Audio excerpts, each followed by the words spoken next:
हाँ तो फ्रेंड्स, कल हम लोग पढ़ चुके थे स्कोप ऑफ इकोनॉमिक्स। आज हम पढ़ेंगे क्लासिफिकेशन ऑफ इकोनॉमिक्स।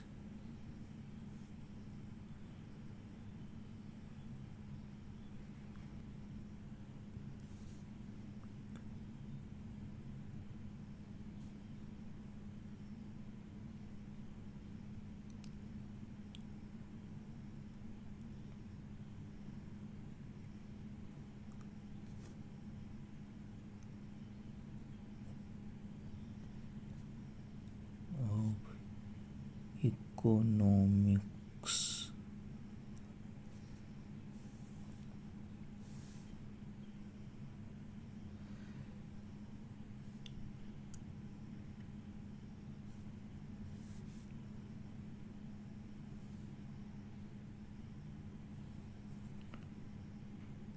इसके 5 पार्ट होते हैं।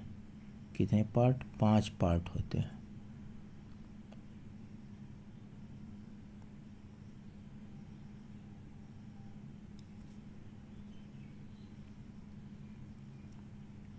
प्राइमरी,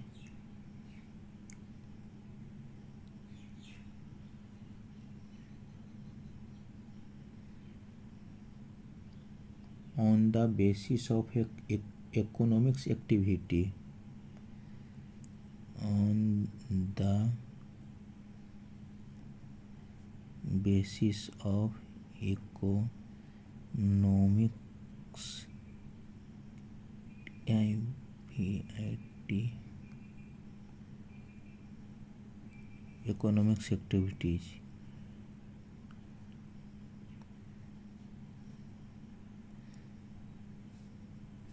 पहला हो गया प्राइमरी, दूसरा हो गया सेकेंडरी,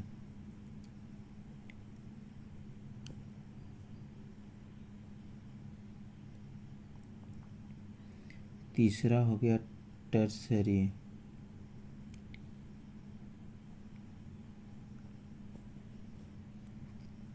तीसरा हो गया क्वाटरनरी,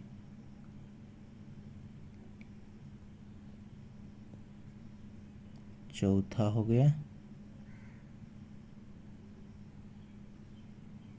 गया क्वाटरनरी, पांचवा हो गया क्वाइनरी।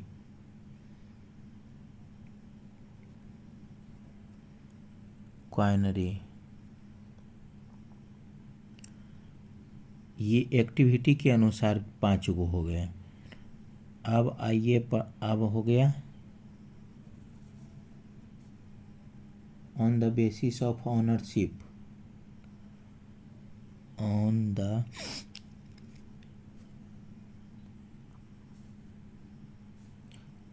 द बेसिस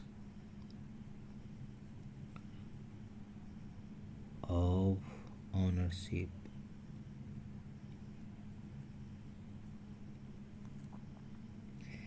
इसमें 3 आते हैं।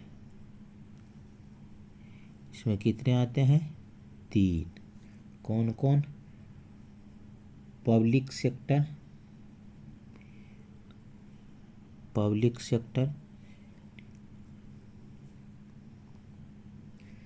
दूसरा प्राइवेट सेक्टर,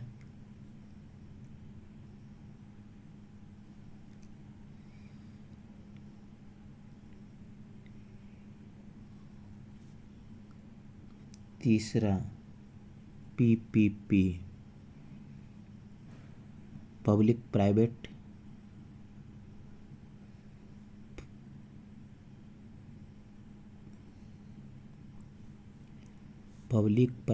प्रॉपर्टीज।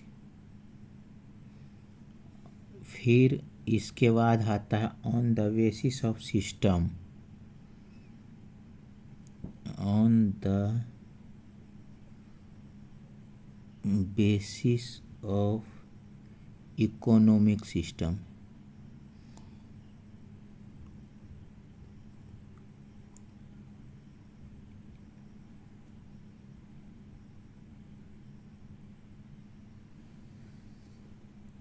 ऑनरशिप के बाद पढ़ लेते हैं ऑन द बेसिस ऑफ, अच्छा ये भी पढ़ लेते हैं बेसिस ऑफ सिस्टम। इसके अंतर्गत तीन आते हैं,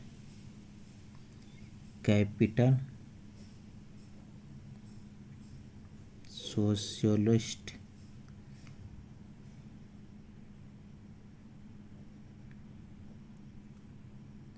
मिक्स्ड।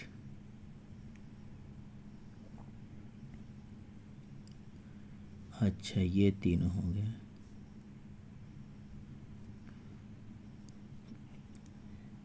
इसके बाद working condition on the basis of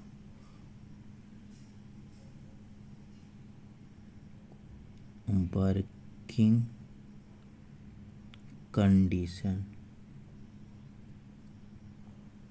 इसके अंतर्गत दो आते हैं,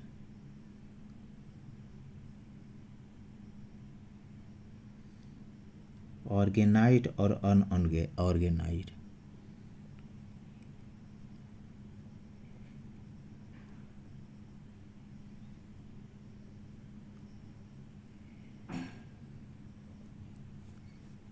अच्छा, ये तो हो गया। उसके बाद आता है on the basis of development, on the basis of development.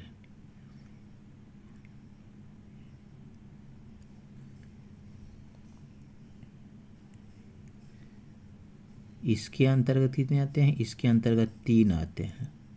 कौन कौन? डेवलप कंट्री,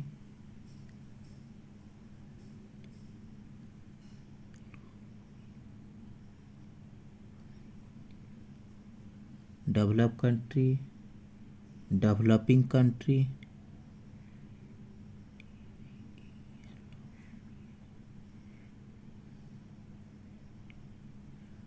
और under develop country, under develop country.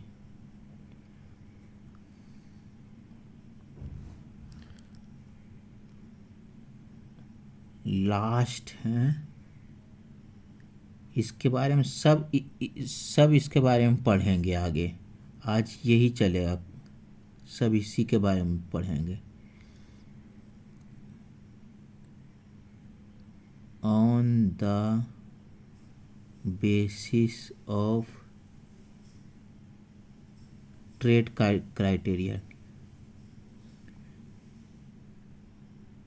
Trade criteria, इसके अंतर्गत आते हैं दो, ओपन इकोनॉमी, क्लोज्ड इकोनॉमी।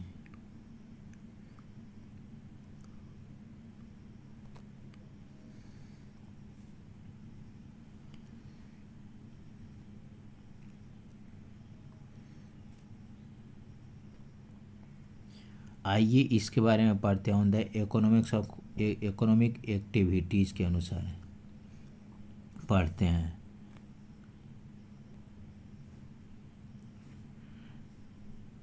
वैसे तो इकोनॉमिक्स के तीन सेक्टर होते हैं।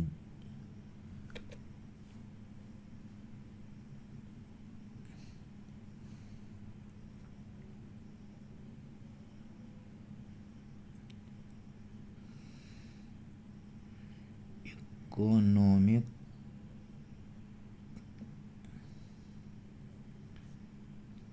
तीन सेक्टर, थ्री सेक्टर कौन कौन है?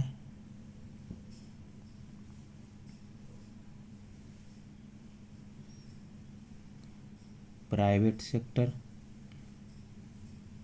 Primary, primary MARY, primary, secondary,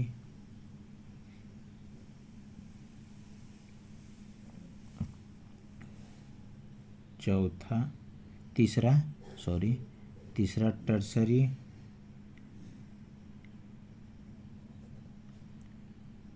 ये तीन गो आते हैं। लेकिन इसमें दो गो और है, क्वाटरनरी और क्वाइनरी, चौथा और पांचवा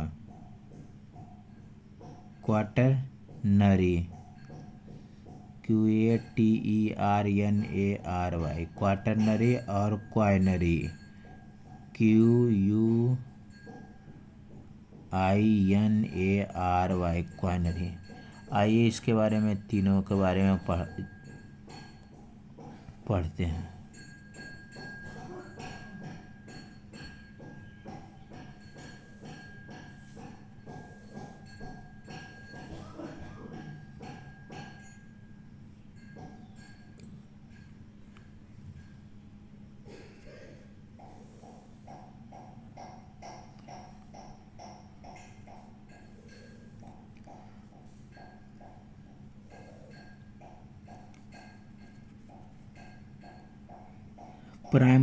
प्राइमरी के अंतर्गत कौन सी आती है? प्राथमिक क्षेत्र, प्राथमिक क्षेत्र। इसके अंतर्गत कौन कौन आते हैं? प्राइमरी के अंतर्गत जैसे कृषि हो गया, एग्रीकल्चर,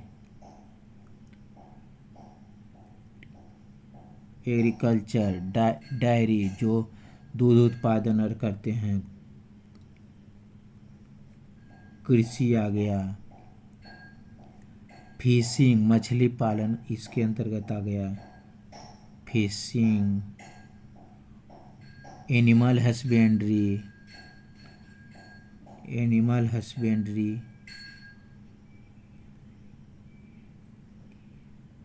एनिमल हस्बेंड्री जो पशुपालन, गाय भैंस रखते हैं, पोल्ट्री जैसे मुर्गी पालन, पोल्ट्री मीन्स मुर्गी पालन करते हैं।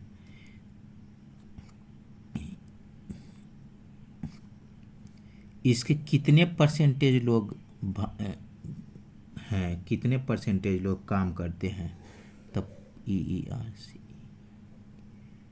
परसेंटेज, कितने परसेंटेज इसमें काम करते हैं? तो 43% काम करते हैं। और GDP का योगदान इसमें कितना होता है? GDP का कंट्रीब्यूशन कितना होता है? 19%। सबसे ज़्यादा काम इसी में करते हैं, प्राइमरी सेक्टर में, एग्रीकल्चर के। भारत कहा जाता है गांवों में बसता है, कृषि प्रधान देश है।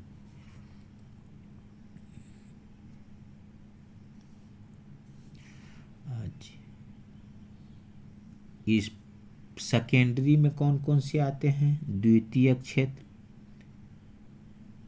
द्वितीयक, इसके अंतर्गत माइक्रो हैं। माइक्रो में क्या होता है? माइक्रो में जो सूक्ष्म होते हैं, जो सबसे छोटे होते हैं, इसके अंतर्गत आता है।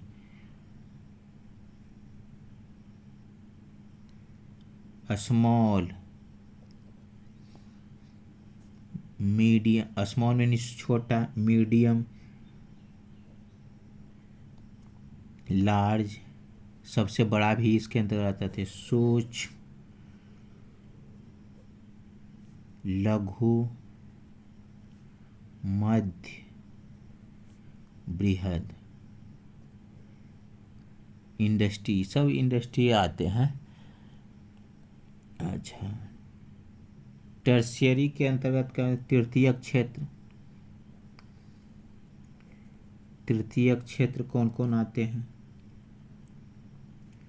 ऑल सर्विस सेक्टर, जैसे बैंकिंग हो गया, होटल हो गया, ट्रांसपोर्ट हो गया, ऑल सर्विस सेक्टर।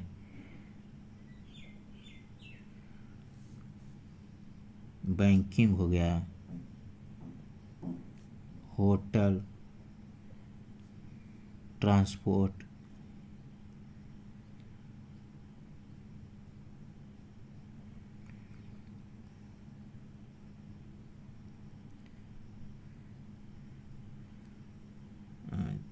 क्वार्नरी के अंतर्गत कौन कौन आते हैं? कौन, जैसे इसमें आते, क्वार्नरी के अंतर्गत आते हैं चतुर्थ, चतुर्थ के अंतर्गत कौन कौन आते हैं? चतुर्थ के अंतर्गत आते हैं पीएचडी होल्डर्स। पीएचडी जो करके स्कॉलर्स जितने होते हैं ना, जैसे research and development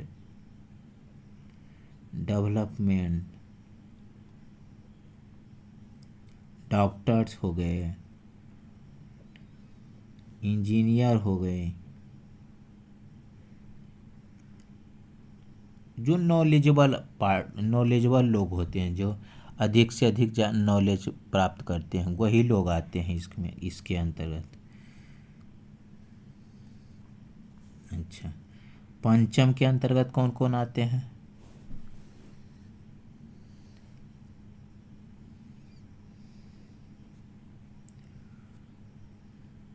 decision making, जैसे सीईओ हो गए,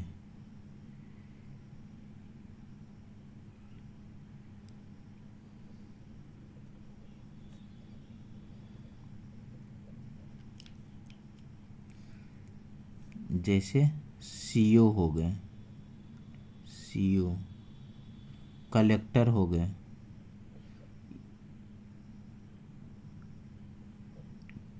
ये सब डिसीजन लेते हैं। कलेक्टर अगर जो कहीं दंगार हो गया होगा तो उसके वहाँ पर कैसे क्या किया जाए, ये सब कलेक्टर डिसाइड करते हैं, डिसीजन लेते हैं। तो ये कंपनी का सीईओ हो गया। तो इसका काम क्या है? निर्णय लेना है। क्या काम है? निर्णय लेना है। अच्छा, तो टर्सरी के अंतर्गत कितने लोग काम करते हैं? 31 लोग परसेंटेज काम करते हैं। इसका जीडीपी में कितना योगदान होता है? तो 53%। जीडीपी में सबसे ज़्यादा योगदान इसी का होता है। अच्छा, द्वितीय क्षेत्र में कितना परसेंटेज लोग काम करते हैं? तो यहाँ हो गया 43 और 31, तो यहाँ 26 लोग परसेंटेज काम कर रहा है। और जीडीपी में इसका एक कंट्रीब्यूशन कितना होता है? 28%। ये क्वाइनरी और क्वाटरनरी ये सब बहुत कम लोग होते हैं, एकार % होते हैं, तो इसीलिए इसके मायने में कुछ नहीं पूछा भी नहीं जाता है। क्वाइनरी देखिए, सेकेंडरी में पहले प्राइमरी सेक्टर को कहते हैं इसे रेड कॉलर जॉब। इसे क्या कहते हैं? Red collar job. जिसे चाइना में लोग एग्रीकल्चर करते थे, कृषि बाड़ी करते थे, तो वहाँ का सरकार ने कह दिया कि जो लोग एग्रीकल्चर में हैं वो रेड ड्रेस पहनेंगे। तो वहाँ इसी के अंतर्गत नाम धरा गया रेड कॉलर जॉब, जो प्राइमरी के अंतर्गत आते हैं। सेकेंडरी के अंतर्गत क्या कहते हैं? इन्हें ब्लू कॉलर जॉब कहते हैं। क्या कहते हैं? Blue collar job. अमेरिका में जब अधिक लेबर लोग काम करते थे तो उनका कपड़ा जल्दी फट जाता था। क्या हो जाता था? कपड़ा जल्दी फट जाता था। तो इसी के मद्देनज़र देखते हुए वहाँ कहा गया कि ऐसा उत्पाद करो कि कपड़ा जल्दी ना फटे। कौन इसको ज़्यादा दे सकता है कपड़ा? लेबर क्लास को आदमी को। तो वहाँ के लोग एक मोटा जीन्स बनाया, मोटा कपड़ा बनाया और उसका नाम रखा क्या? जीन्स। तो वही ब्लू जीन्स मैंने रहा। तो वही वहाँ से क्या हो गया? ब्लू कॉलर जॉब, मैंने ब्लू कलर का जीन्स रहा। तो वहाँ पहनाया गया सभी लेबर क्लासेस लोग को। तो वहाँ पर ब्लू कॉलर जॉब उसी से नाम पड़ गया ब्लू कॉलर जॉब। अच्छा, टर्सरी के अंतर्गत कौन, टर्सरी के अंतर्गत जिसे टर्सरी को कहते हैं white collar job. White collar job, white जिसे आज सर्विस सेक्टर जो इंटरव्यूअर करते हैं तो उसको कौन ड्रेस पहन करके इंटरव्यू करने जाते हैं तो कौन ड्रेस पहन के जाते हैं, वाइट वाइट कलर पहन के जाते हैं। क्वाइनरी के अंतर्गत आते हैं golden opportunity, golden collar job. क्वाइनरी के अंतर्गत आते हैं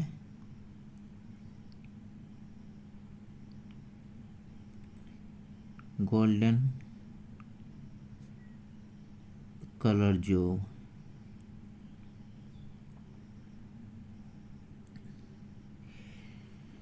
तो हम प्राइमरी ईयर के बारे में ऑन एक्टिविटी के अनुसार हम लोग आज पढ़ने। अच्छा, इसके अंतर्गत हम कुछ और पढ़ेंगे, माइक्रो स्मॉल मीडियम, इसके अंतर्गत कुछ और पढ़ लेते हैं।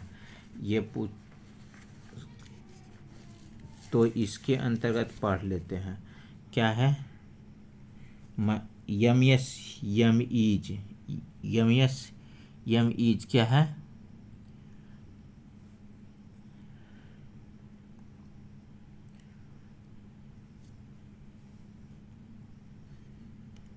यम S M E ministry of small medium micro small medium enterprises, micro small medium enterprises ये क्या है, मिनिस्ट्री है।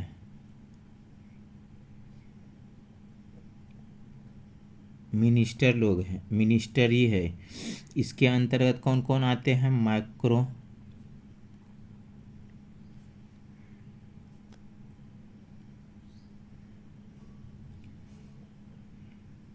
सूक्ष्म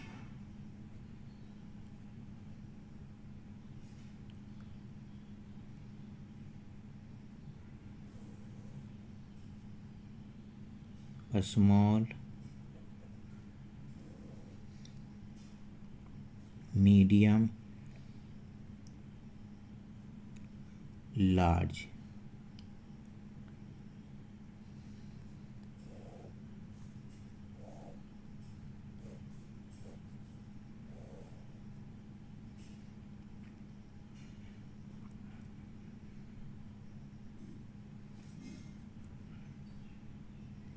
टोटल कैपिटल इन्वेस्टमेंट कितना करते हैं, कितना रहता है इनका, इन लोगों का इन्वेस्टमेंट, यानी कैपिटल पूंजी कितना लगाते हैं, तो टोटल कैपिटल या इन्वेस्टमेंट।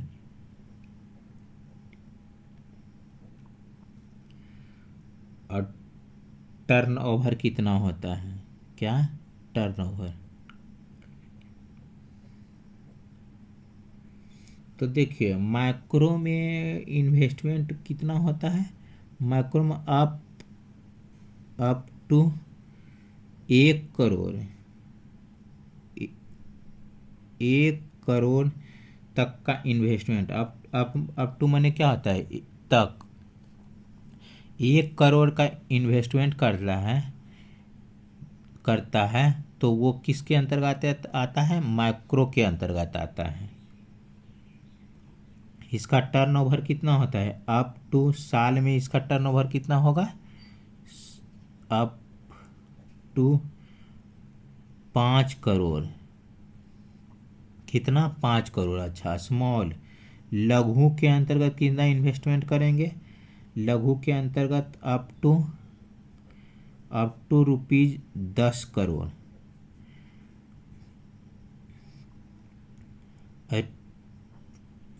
टर्नओवर कितना जाएगा, अप टू ₹50 करोड़। मध्य में कितना होगा, अप टू 50 करोड़, 50 करोड़। इसका टर्नओवर जितना होगा इसका इन्वेस्टमेंट होगा।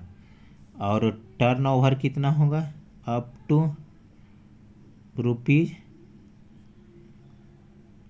250 करोड़, 250 करोड़। और लार्ज के अंतर्गत कितना आएगा?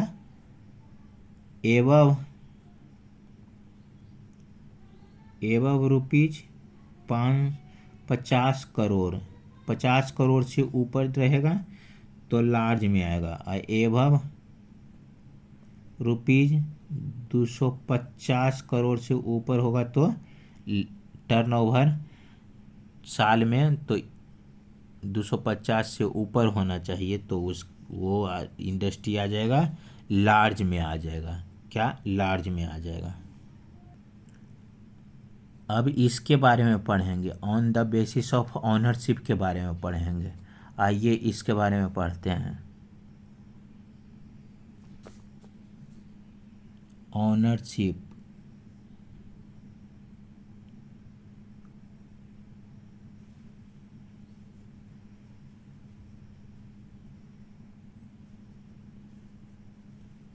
ऑनरशिप देखिए, ऑनरशिप के अंतर्गत कौन कौन क्या आते हैं। जैसे गवर्नमेंट ऑफ इंडिया अगर जो 50 crore share, government of India 50 crore share PSUs में लगाते हैं, तो वो उसका मालिक होंगे। ऑनरशिप मतलब तो मालिक होंगे।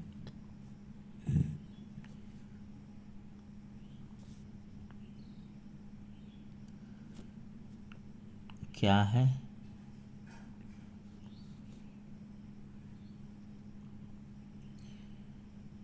गवर्नमेंट ऑफ इंडिया क्या कहते हैं? 50% से ऊपर शेयर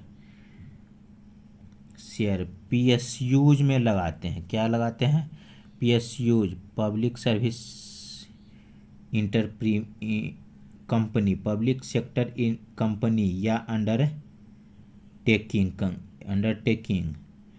तो पीएसयू मतलब क्या होता है? पब्लिक सेक्टर कंपनी या अंडरटेकिंग लगाते हैं, तो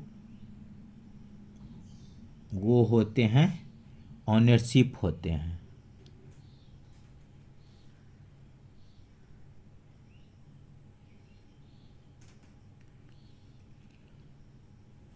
तो जैसे में कौन कौन है? सेल, गेल,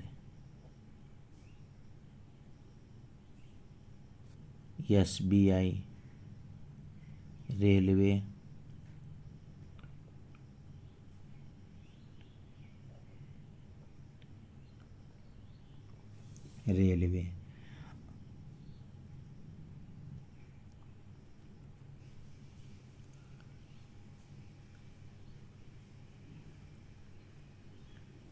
इसको लिख देते हैं, पब्लिक